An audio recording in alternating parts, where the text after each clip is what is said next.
এখানে কিছু গোষ্ঠী কিছু মহল আজকে পরিকল্পিতভাবে এই বাংলাদেশে একটা অনিশ্চয়তা সৃষ্টি করতে চায়। অনেকটা ভ্রান্তি, অনেকটা হতাশা এবং অনিশ্চয়তার মধ্যে দিয়েও কিন্তু এই নির্বাচনের এখন একটা সম্ভাবনা দেখা দিয়েছে যে 26 ফেব্রুয়ারি মাসে এই নির্বাচন অনুষ্ঠিত হবে। এখানে কিছু গোষ্ঠী কিছু মহল আজকে পরিকল্পিতভাবে এই বাংলাদেশে একটা অনিশ্চয়তা সৃষ্টি করতে চায় এবং তারা বিভিন্ন রকম দাবি তুলে নির্বাচনকে ব্যাহত বা বন্ধ করে বিলম্বিত করতে চায়। যে এই দেশের মানুষের এখন সবচেয়ে বড় প্রশ্ন যেটা তারা হচ্ছে নির্বাচিত সরকার, যার পিছনে জনগণ থাকবে।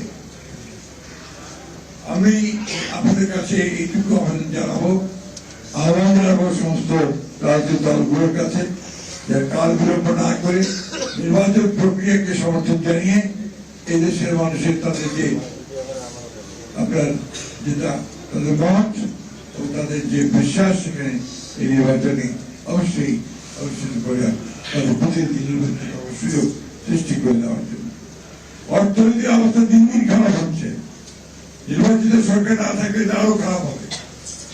আইন শৃঙ্খলা পরিস্থিতি খুবই খারাপ হচ্ছে, নির্বাচিত সরকার না থাকলে খুবই খারাপ হবে।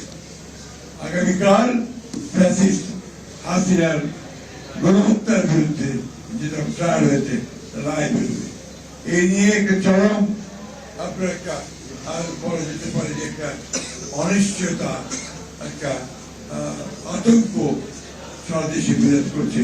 এইগুলো অপেক্ষা রাখে না এবং একটা মহল এটা নিয়ে বাংলাদেশে আবার একটা নৈরাজ্য সৃষ্টি করার জন্য পায়তারা করছে।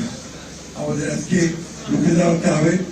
বাংলাদেশের এই মানুষের ছাত্রদের অভ্যুত্থানের মধ্য দিয়ে যে সুযোগ আমরা পেয়েছি সেই সুযোগদের আমরা নষ্ট না করি এবং গণতন্ত্রের উত্তরণের পথকে যেন আমরা আরো সহজ করে তুলি, সেই লক্ষ্যে আমাদেরকে কাজ করতে হবে। এবং সমস্ত রাজনৈতিক দলগুলোকে আমি আহ্বান জানাবো যে আসুন ঐক্যবদ্ধ থেকে যে আমরা গণতন্ত্রকে প্রতিষ্ঠা করবো, এই ঐক্যবদ্ধ থেকে আমরা সামনে নির্বাচনের দিকে এগিয়ে যাই।